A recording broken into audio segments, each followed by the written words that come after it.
Good evening, everybody, and welcome to another edition of the South Florida Tribune Podcast. My name is Scott Morganroth, along with Ron Renzy, our legal analyst and a good friend of the show. Ron, how's everything going? Everything's pretty good, Scott. How are you doing this evening?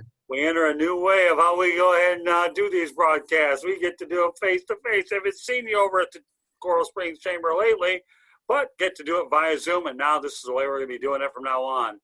So, ready to rock and roll? I'm ready. This is exciting. This is different, and let's do it. Absolutely. We have a new era, obviously, in broadcasting as far as we're concerned, and we'll talk about the fact that your advice to everybody out there is read anything before you sign it. Is that correct, Ron? That's correct. That's correct. My just a little tip today is, and I know it's hard to do, and it's not always practical, but you should always read everything before you sign it.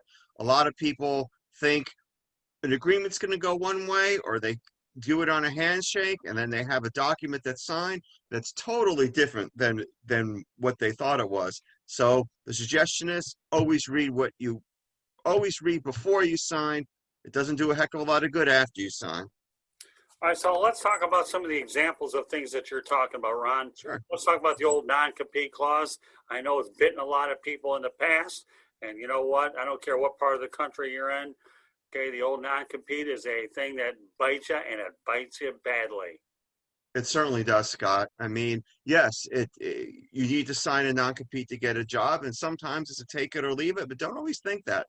Sometimes you can negotiate with the employer. Sometimes the clause is a lot more onerous than you think, and sometimes you can negotiate a little bit. Maybe change the scope down a little bit, the duration down a little bit, maybe not 2 years, maybe 1 year, maybe not 50 miles, maybe 10 miles, but nevertheless read it, because you can get caught. And then all of a sudden you leave one job thinking you go into a better opportunity, and guess what? You can't do it because your non-compete prohibits it.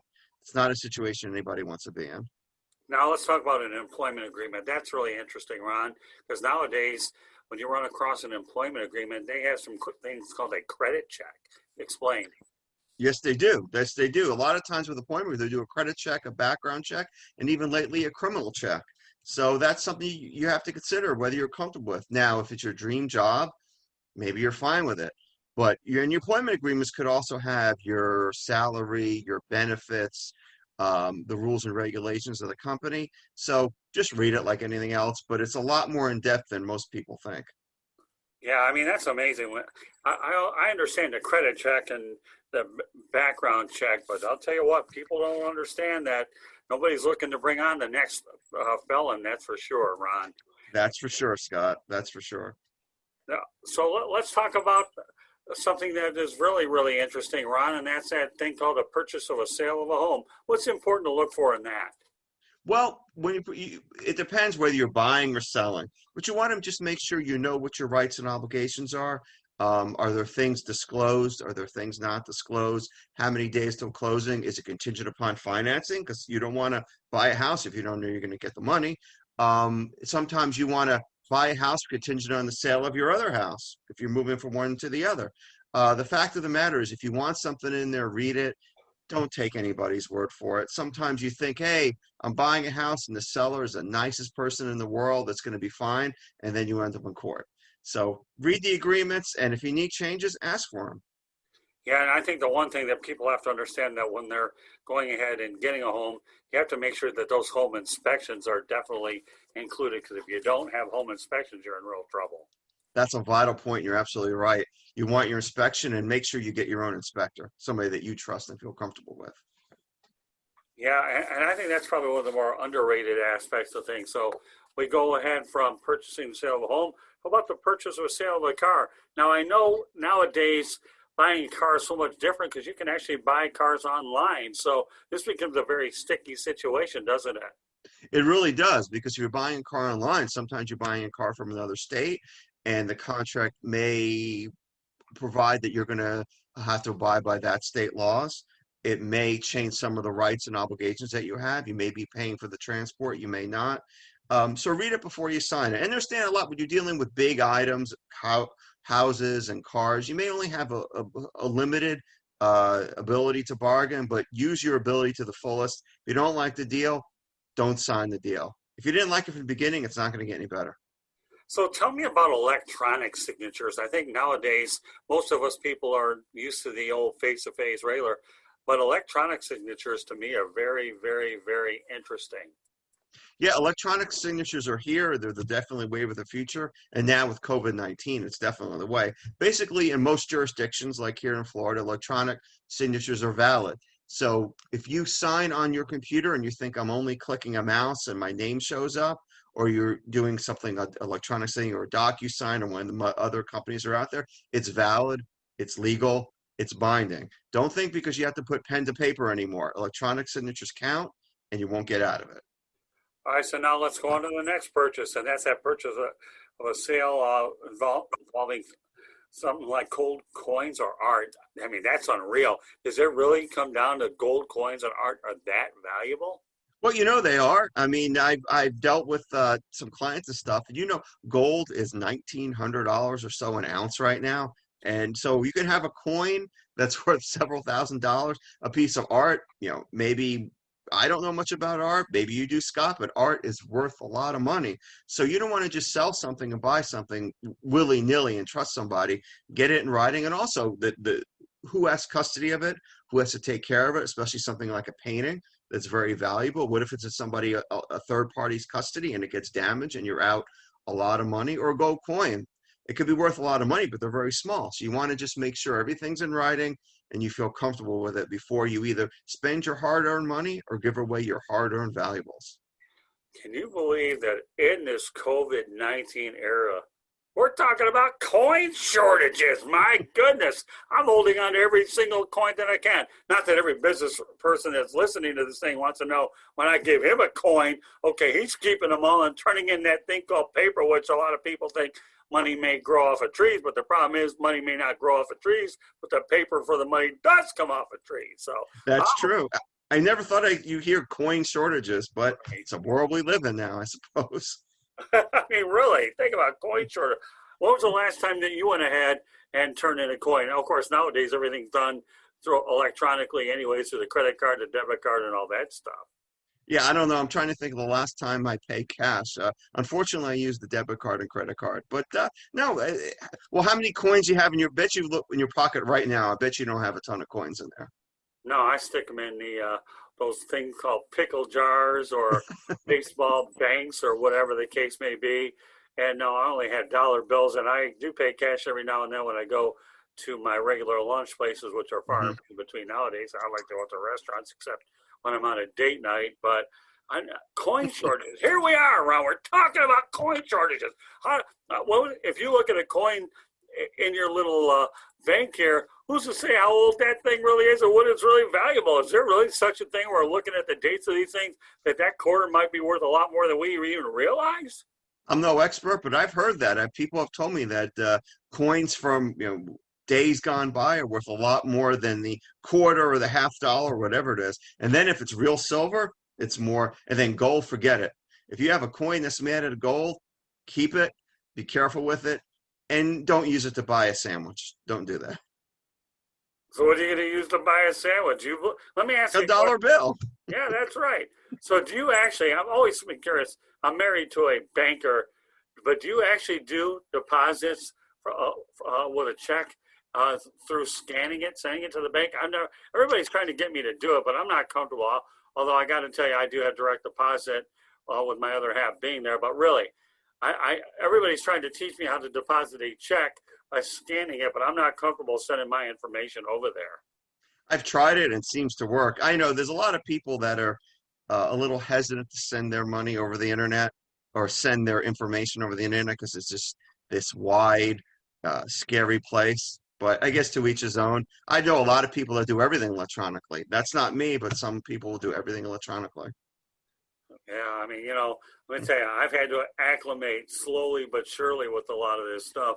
And I got to tell you, it has been a challenge doing it, but at some point or another, when do we deal with the human element with all these things? And what I mean by that is all the things that we've talked about so far. So let's recap everything so far that we've discussed here during the broadcast. Sure. We've talked about non-compete agreements. We've talked about employment agreements, purchase of sale of home, purchase of sale of a car, purchase of sale of valuable such as coins or art. And now let's move on to the fact that we have a contract for sale of any goods. Why don't you go ahead and explain what that means to everybody? Sure, it'd be a written contract for the sale of pretty much anything, whether you're in the business of selling pillows, whether you're selling items out of your house to one person and you want a contract for it. A good is basically any tangible object you can touch, from a pen to your microphone to basically any tangible thing you can trust is a good. Now, sometimes, right, if it's just an arm length transaction, you want to give me 50 cents for the pen, I don't think we need a contract. But if you're selling something either that's valuable, personal, hard to replace, rare, make sure you get a contract. If you had to put a monetary value for a contract of a sale of any goods, could you give our listeners and viewers an idea of what that monetary value should be? Well, that's a good question, Scott. It could really be anything. It could be something for let's say, $150, $200, to these giant corporations that do transaction multi-millions and even $1 billion. So they're all contracts. Now, maybe the one for $1 billion is a little more complicated than the chair or the item or the bed for $100. But a contract's a contract. Now, maybe that contract will be a paragraph, and the billion dollar transaction will be 500 pages, but still a contract. Wow.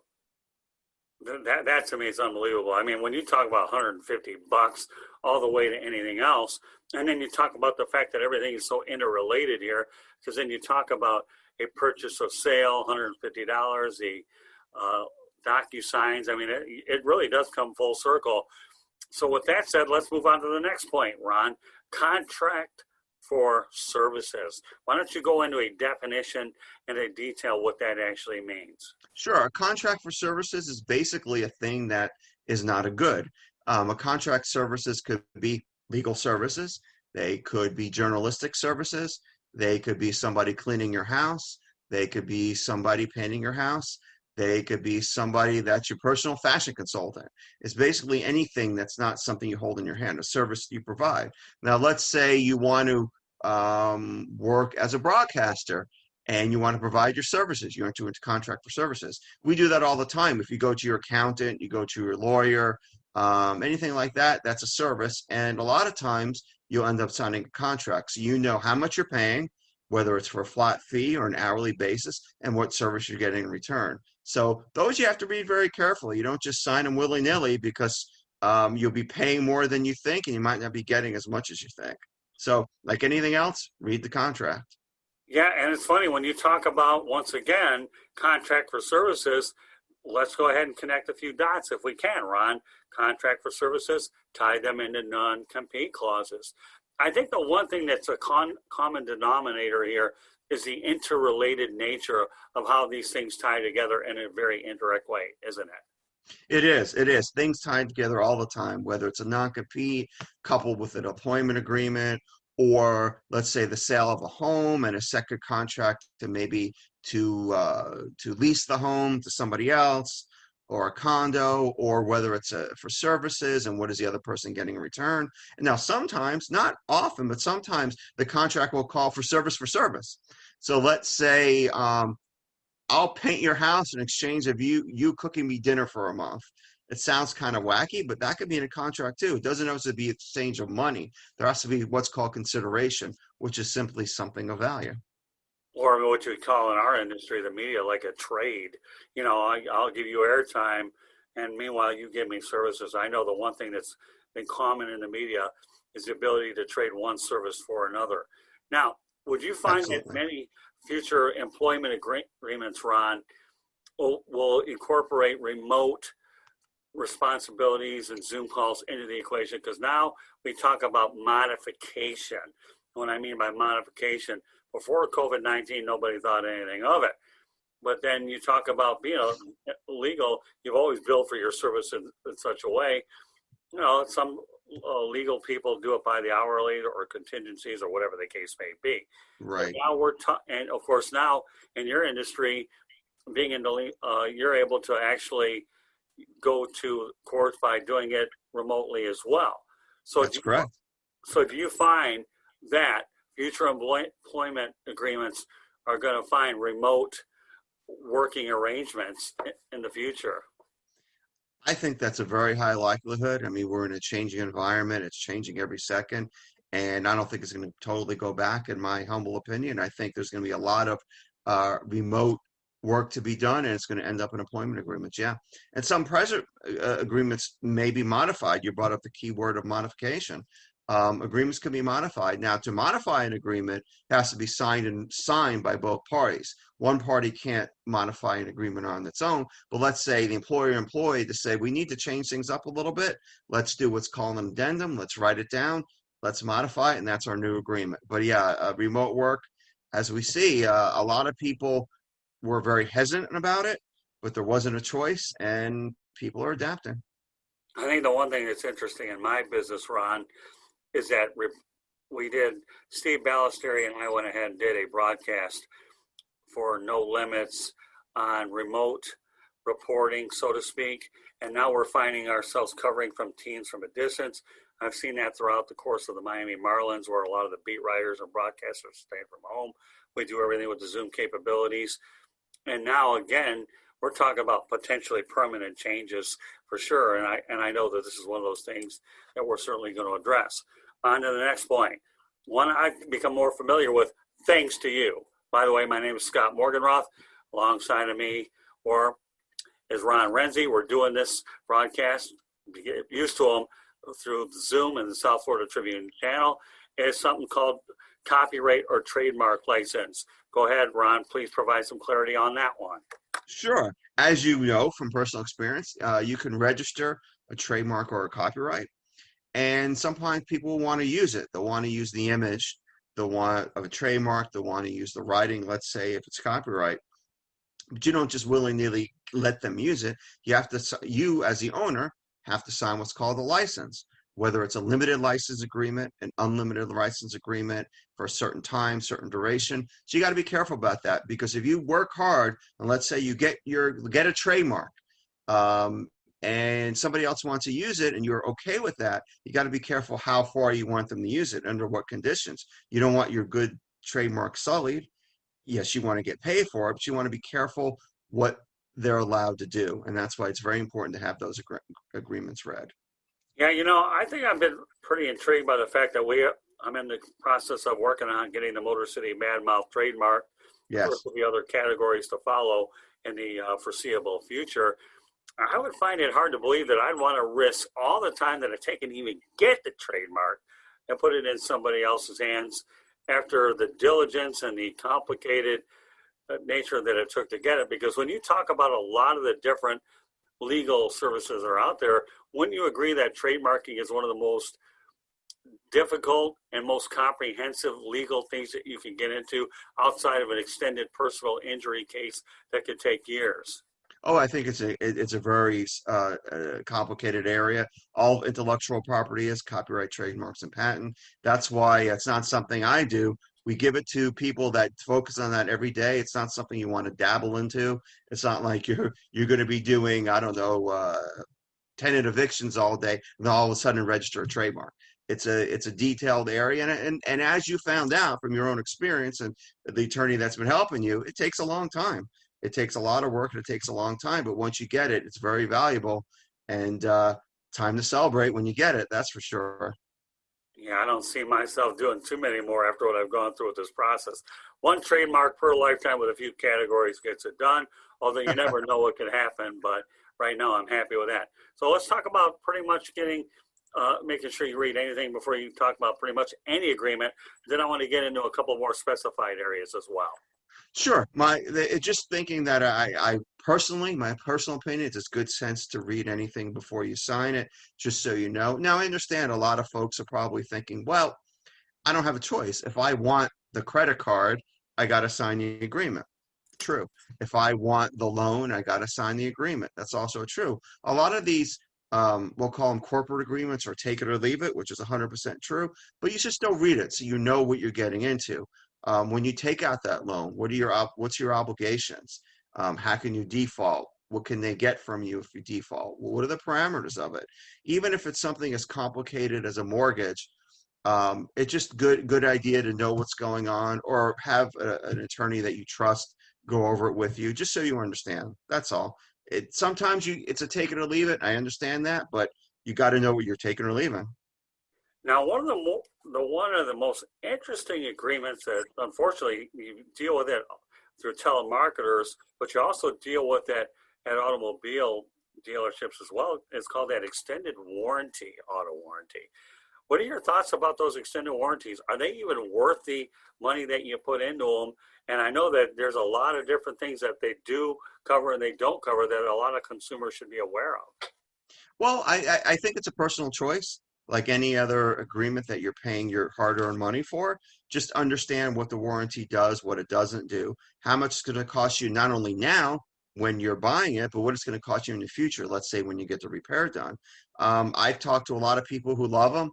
A lot of people don't. It's a personal. I think it's a personal choice, like most agreements you enter into. I think just be informed. One thing is my thoughts on that is don't take somebody's word for it. Read it yourself. Yeah, I mean, with those particular extended warranty agreements, nowadays, unfortunately, and you get it all over the country, but let's not lose sight of the fact that living in the southern Florida area, we know we're talking about call center haven. There's a lot of these extended warranty places calling you in these boiler rooms. And I'll tell you, don't trust them. I mean, I know, in my opinion, when you start trusting a telemarketer talking about this, then you get these commitments and all that. And then you wonder how enforceable what is covered versus what. I hate to say that it's a scam, but in many respects, unless you have everything in writing and you have the face-to-face contact, I don't know. Extended warranties make me a little bit nervous for sure. Now, one other thing that I probably should know a little bit more about, in fact, I do, is that thing called sports memorabilia. Now, we Uh, talked about being able to authenticate something, whether it's a souvenir baseball or, I remember many instances where, give the ball back to the player, they won't authenticate it. But then you also have a lot of things called eBay, Amazon or whatever. But what about sports memorabilia? Have you seen many things about agreements with those? I know that's probably an area that you're probably don't hear about a lot of, but sports memorabilia, Ron, is a big business. well, I don't know that much about it, but yes, I know it's a huge business, and I know a lot of money and items change hands. And like anything else, buyer beware. Read what you sign.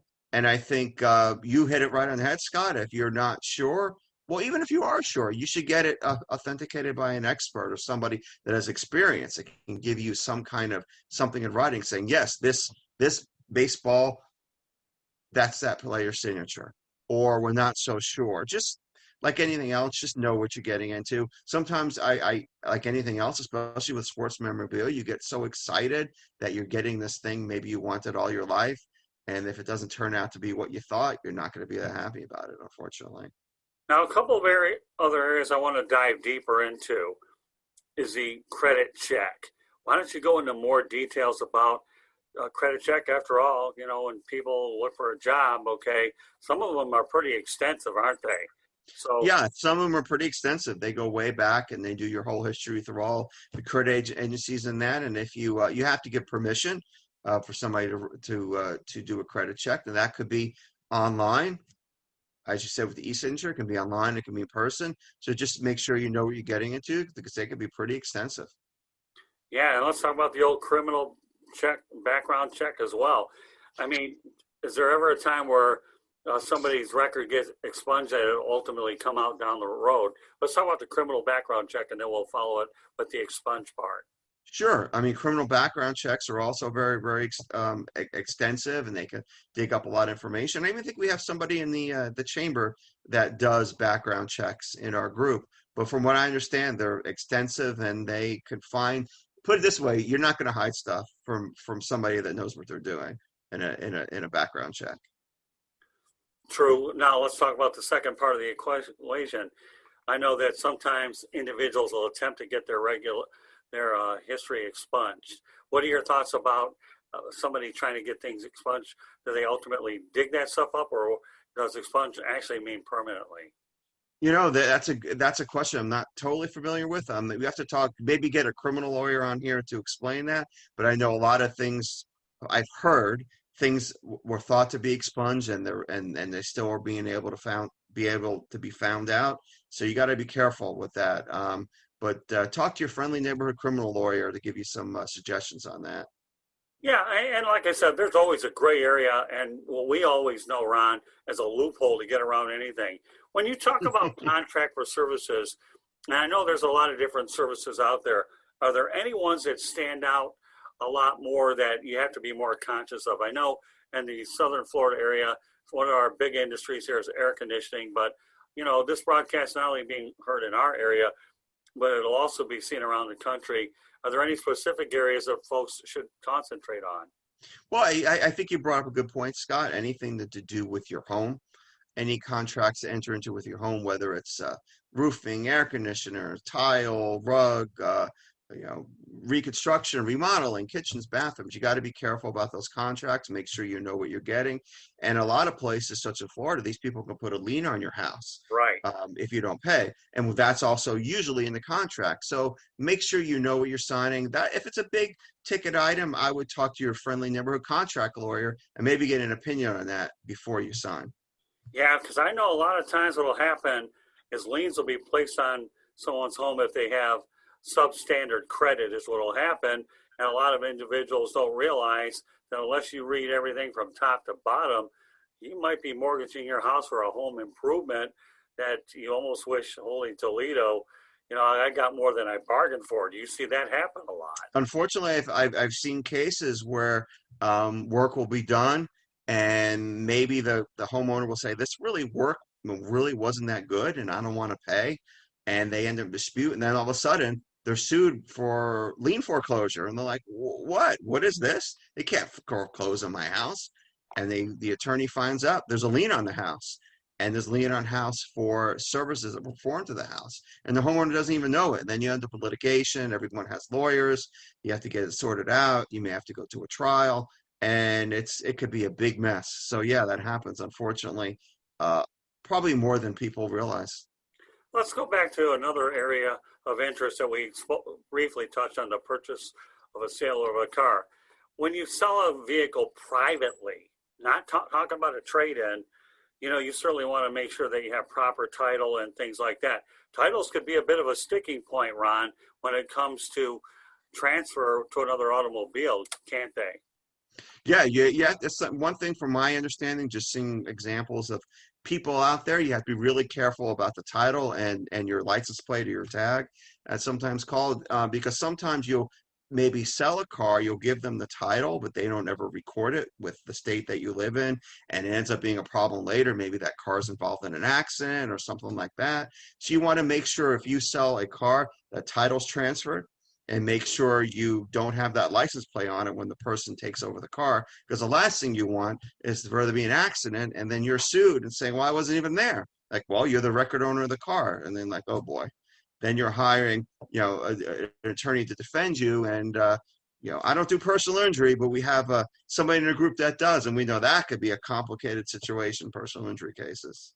Now, we can talk about lots of standard real estate transactions, but one of the things that's common in other parts of the country, and I know this because I've dealt with it, it's called that thing called a land contract, where, an individual is buying directly through the actual homeowner.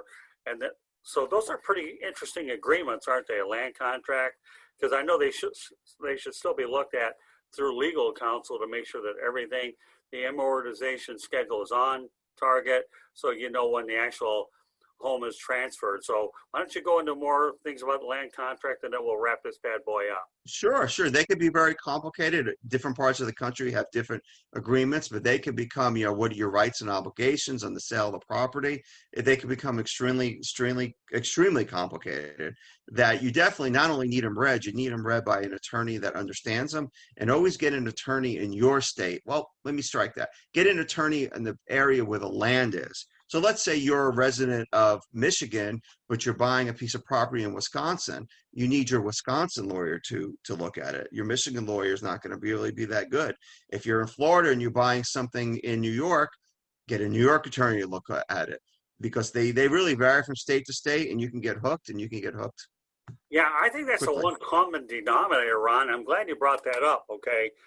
Is that people, you can hire an attorney locally. It doesn't do you any good when you cross state lines. In fact, let alone the fact that even if we were to take a step further and you were to buy some sort of a agreement out in Canada. In fact, another area that came to mind are timeshares. Timeshares are very, very sticky agreements, aren't they, Ron?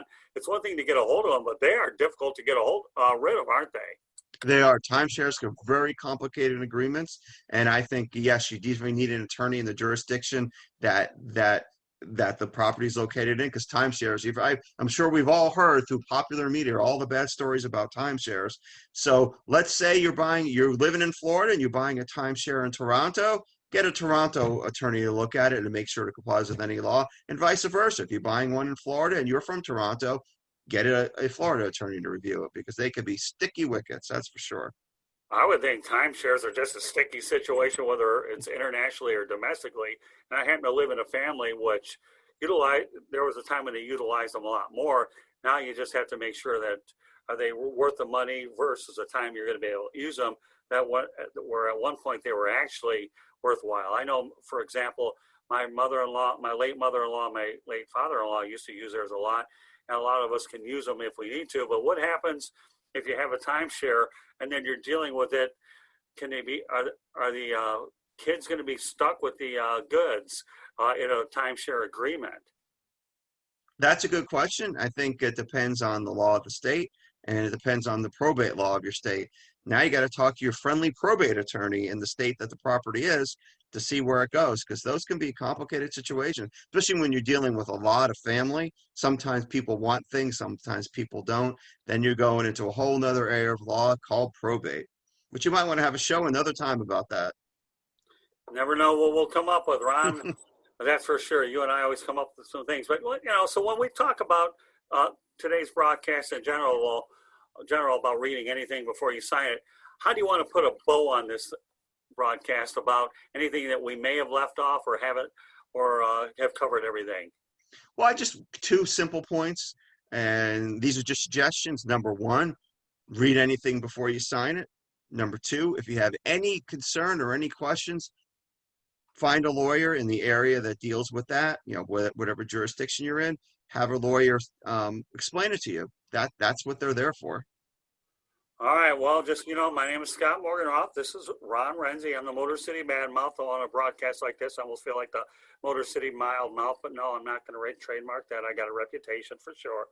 And Ron Renzy comes on here a couple times a month. Of course, he loves auto racing. That's the one thing about old Ron. Okay, there's more to this guy here than just the legal side.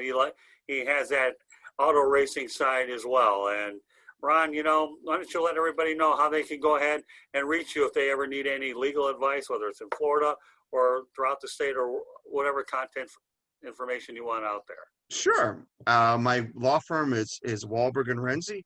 We handle appellate practice and commercial litigation. We can be reached by telephone at 954-757-1212. Our website is wahlberg-renzy.com. And we are also at Wahlberg Renzy PA on Twitter and Facebook, as well as Instagram. And of course, I met Ron here through the Coral Springs Chamber of Commerce. We've been in the same referral group for the last few years. And, once upon a time, I was in the alarm business. I got in the media, then people started paying a little bit more attention to me. And though I got to tell you, it's been fun with the group that I'm around. I should point out that to get a hold of us, this is the South Florida Tribune podcast. To subscribe to all of our broadcasts, well, the audio side, you can go ahead and do so through Apple Podcasts, Spreaker, Spotify, iHeartRadio, Google Podcasts, or wherever you get your podcasts. Let me go ahead and repeat that, go over some other basic information. You can subscribe to all of our podcasts through Apple Podcasts, Spreaker, Spotify, iHeartRadio, Google Podcasts, wherever you get your podcasts. Our contact information is at Tribune South through Twitter, Facebook, South Florida Tribune Gets It Done, Instagram, South Florida Tribune. Of course, you're going to see this broadcast on the South Florida Tribune YouTube channel. Please subscribe to that, and then you'll be able to get all of our broadcasts with Ron, as well as everybody else here as well. We'll be doing this one I've already begun one with the Real and the Rare with Xavier McKnight, and there'll be many more announcements to be made in the future. Our website's www.southfloridatribune.com. You can find a lot of our broadcasts there. Our media distribution partners send us material as well as our columnists. And you can email me at southfloridatribune@gmail.com. And last but not least, if you want to go ahead and connect with me, you can do so on LinkedIn. My name is Scott Morganroth. I'll be more than happy to go ahead and contact you as well. Any closing thoughts, Ron? Hope you enjoyed your first broadcast, and I look forward to doing a lot more of these. I think we're really on to something. And as we become more and more accustomed to this technology, I see every reason why that not only can we take our voices audio, but now people can visualize what we're trying to do here. And that's our way of trying to make sure that we utilize technology to our benefit. Because during COVID-19, we've been certainly forced to do a lot of things far differently, Ron. Any closing thoughts before we wrap her up? No, well, Scott, I'd just like to say thank you for having me here. And it's been fun. Now we're just, offering, as we say, shooting the breeze, offering some opinions. People can take them or leave them, but it's been a good night. It sure is. And I look forward to doing many more of these broadcasts, Ron. Thank you very much. And we'll catch you the next time here.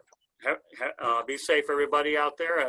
And once again, we'll see you on the next edition of the South Florida Tribune podcast with Ron Renzy and the Motor City Badmouth. Going to leave on a loud note. Good night, everybody.